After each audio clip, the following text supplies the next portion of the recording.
दोस्तों, बिहार विधानसभा चुनाव होने के बाद अब सभी राजनीतिक पार्टियां पश्चिम बंगाल चुनाव की तैयारियां शुरू कर चुकी हैं। आप सभी जानते होंगे, इसको लेकर के टीएमसी, असदुद्दीन ओवैसी की एमआईएम और बीजेपी ने यहां पर अपनी ताकत झोंकना शुरू कर दिया है। और इसी चुनावों को लेकर के देश के गृह मंत्री अमित शाह ने एक बड़ा ऐलान किया है, जिसकी जानकारी हम आपको देने जा रहे हैं। साथ ही साथ दूसरी जो बड़ी खबर वो असदुद्दीन ओवैसी की पार्टी एमआईएम की तरफ से है, पश्चिम बंगाल के चुनावों को लेकर के। एक एक करके दोनों बड़ी खबरें आपके सामने हम रखने जा रहे हैं, लेकिन उससे पहले एक छोटी सी रिक्वेस्ट है दोस्तों, आप इस वीडियो को लाइक करें और चैनल को सब्सक्राइब जरूर करें। आगे बढ़ने से पहले हम आपको बता दें, इस वीडियो को स्पॉन्सर किया है लीक्रेड। दोस्तों, आज हम आपके सामने एक ऐसे ऐप के बारे में बात करने जा रहे हैं जो वाकई बहुत ही ज्यादा अच्छा है। इसके कुछ इंपॉर्टेंट फीचर जो हम आपके साथ शेयर करना चाहते हैं, इसलिए वीडियो को थोड़ा सा गौर से देखिए ताकि आपको ये सारी चीजें समझ में आए। सबसे पहले लीक्रेड ऐप बहुत अच्छा ऐप है। लीक्रेड ऐप से आप बहुत आसानी से लोन हासिल कर सकते हैं, वो भी 50,000 रुपए तक की राशि तक।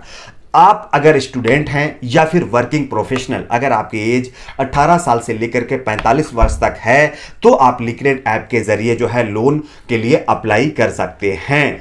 इस ऐप के जरिए लोन लेने की प्रक्रिया बहुत ही ज्यादा सरल है। लोन अप्लाई करने के लिए आप गूगल प्ले स्टोर से लीक्रेड ऐप डाउनलोड करें, ऐप पे रजिस्ट्रेशन प्रक्रिया को पूरी करें, जहां आपको अपनी बेसिक जो है जानकारी देनी है। आपकी सुविधा के लिए स्क्रीनशॉट वगैरह हमने आपको दिखाए हुए हैं, आप इसको देख सकते हैं। रजिस्ट्रेशन प्रक्रिया पूरी करने के बाद आपको अपने केवाईसी डॉक्यूमेंट्स जैसे कि PAN card, Aadhaar card, passport, student ID card, यदि आप स्टूडेंट हैं तो ये भी आप जो है अपलोड कर सकते हैं। अपलोड करके 2 परिचित व्यक्तियों के नंबर देना है, जैसे कि आपके माता पिता या पत्नी या मित्र आदि। आपके प्रोफाइल के सत्यापन वेरिफिकेशन के बाद आपको लैंडिंग पार्टनर के द्वारा आपकी क्रेडिट लिमिट जो है प्रस्तावित की जाएगी। ध्यान दें, क्रेडिट लिमिट कस्टमर अलग अलग हो सकती है, यानी हर कस्टमर की अलग अलग हो सकती है, जो उनके विभिन्न मापदंडों के ऊपर निर्भर करता है, जैसे कि उनका क्रेडिट स्कोर या फिर आमदनी इत्यादि। क्रेडिट सीमा प्राप्त करने के बाद आप लोन के लिए अप्लाई कर सकते हैं।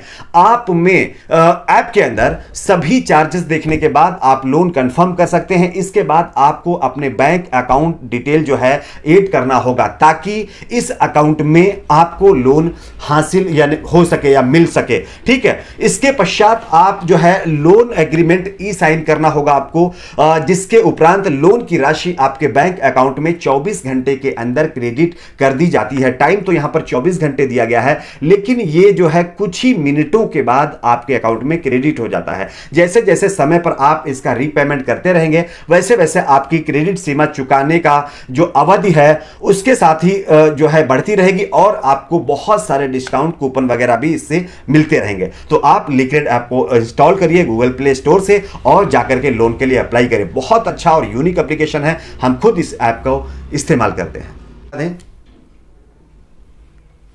तो चलिए दोस्तों, हम आपको बताते हैं पहली बड़ी खबर। बंगाल में अगले साल यानी कि 2021 में विधानसभा के चुनाव होने हैं। इससे पहले बंगाल का सियासी पारा उबाल पर है। ऐसे कई राजनीतिक दलों ने चुनावी बिगुल फूंक दिया है। बीजेपी की एंट्री के साथ ही ममता बनर्जी सरकार की मुश्किलें भी लगातार बढ़ती हुई दिखाई दे रही हैं। आप सभी जानते होंगे कि बीजेपी के कुछ नेताओं के द्वारा चुनावी कैंपेन में टीएमसी के कार्यकर्ताओं के ऊपर यह आरोप लगा था कि उन्होंने उनके काफिले के ऊपर हमला किया, जैसा कि आप लोगों ने देखा भी था। लेकिन इसके बाद जहां एक तरफ पश्चिम बंगाल में राष्ट्रपति शासन लगाने की बात कही जा रही है और यह आशंकाएं लगाई जा रही हैं कि यह वहां पर राष्ट्रपति शासन लगाया जा सकता है, वहीं इस बीच गृह मंत्री अमित शाह ने बड़ा ऐलान किया है। बताया जा रहा है कि गृह मंत्री अमित शाह अब 19 तारीख को 2 दिवसीय प्रस्तावित बंगाल दौरे पर जा रहे हैं। अमित शाह पार्टी के 3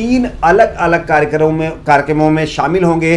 बंगाल यात्रा के दौरान जेपी नड्डा और कैलाश विजयवर्गीय के काफिले पर हमले के बाद गृह मंत्री के दौरे के सियासी मायने निकाले जा रहे हैं। गृह मंत्री बंगाल चुनाव को देखते हुए आगामी महीनों के 2 दिन बंगाल में बिताएंगे। बताया जा रहा है कि पश्चिम बंगाल में बीजेपी अध्यक्ष जेपी नड्डा के काफिले पर हुए हमले के बाद बीजेपी और टीएमसी में तकरार का दौर शुरू हो गया है। इस बीच केंद्रीय गृह मंत्रालय ने राज्यपाल ओपी धनखड़ से हमले को लेकर के रिपोर्ट भी मांगी है। इससे पहले गृह मंत्री अमित शाह ने ट्वीट कर कहा है कि बंगाल में बीजेपी अध्यक्ष जेपी नड्डा के काफिले पर जिस तरह से कार्रवाई की गई, जिस तरह से हमला किया गया, वो निंदनीय है। और अब खुद इस मामले के साथ ही साथ देश के गृह मंत्री अमित शाह ने बंगाल दौरा तय कर दिया है। बताया जा रहा है कि 19 तारीख को वो बंगाल के लिए रवाना हो जाएंगे, 2 दिन वहां पर बिताएंगे और अलग अलग कार्यक्रमों में हिस्सा लेंगे। ये बड़ा ऐलान है और बताया जा रहा है कि यहीं से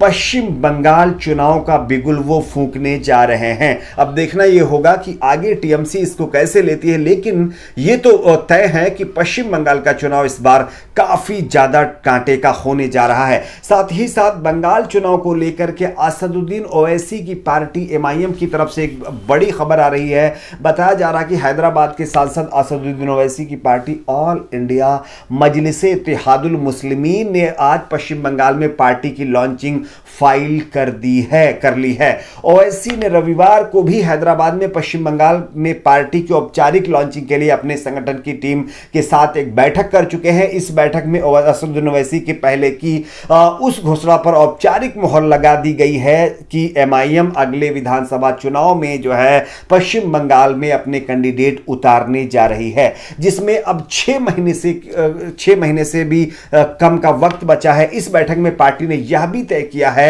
कि ज्यादा सीटों पर लड़ने की बजाय उन सीटों पर चुनाव एमआईएम लड़ेगी जो उसके जीतने वाली है, जहां पर उसके कैंडिडेट चुनाव जीत सकते हैं। अब देखना यह होगा कि फिलहाल पश्चिम बंगाल में क्या टीएमसी के साथ असदुद्दीन ओवैसी की पार्टी एमआईएम का गठबंधन होता है या नहीं होता है।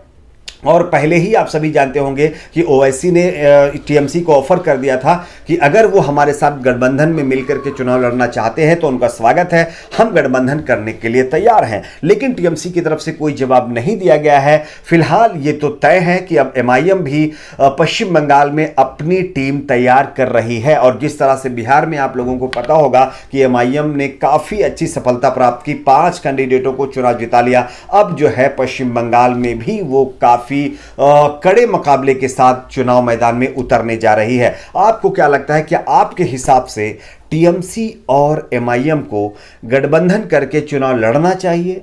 अगर हां आपकी राय है तो नीचे कमेंट बॉक्स में अपनी राय को आप लोग जरूर शेयर करें। और मैं आपको बता दूं, 3 आईपीएस का मामला भी पश्चिम बंगाल में गरमाता जा रहा है। बताया जा रहा है कि 3 आईपीएस को दिल्ली बुलाया गया था और उन पर वहां की जिम्मेदारी सौंपी थी, जिनको बुलाने के लिए जो है ममता बनर्जी ने ऐतराज जताया था, कहा था कि हम उनको नहीं भेजेंगे। फिलहाल राष्ट्रपति शासन लगाने की सुगबुगाहट तेज हो गई है। अब देखना यह है कि गृह मंत्री इस पर क्या फैसला लेते हैं। और अब मामला काफ़ी कठिन है। जो समीकरण बन रहे हैं उसके हिसाब से अगर हम बात करें तो दोस्तों काफ़ी ज़्यादा कांटे का मुकाबला होने जा रहा है। कुछ भी कहना यहाँ पर मुमकिन नहीं होगा, क्योंकि जिस तरह के चुनावी नतीजे अभी हाल ही में आए हैं उसको देखते हुए बीजेपी का कॉन्फिडेंट काफ़ी हाई लेवल पर है। आपकी अपनी इस पर क्या राय है, कमेंट बॉक्स में बताइए। वीडियो को लाइक शेयर, चैनल को सब्सक्राइब जरूर।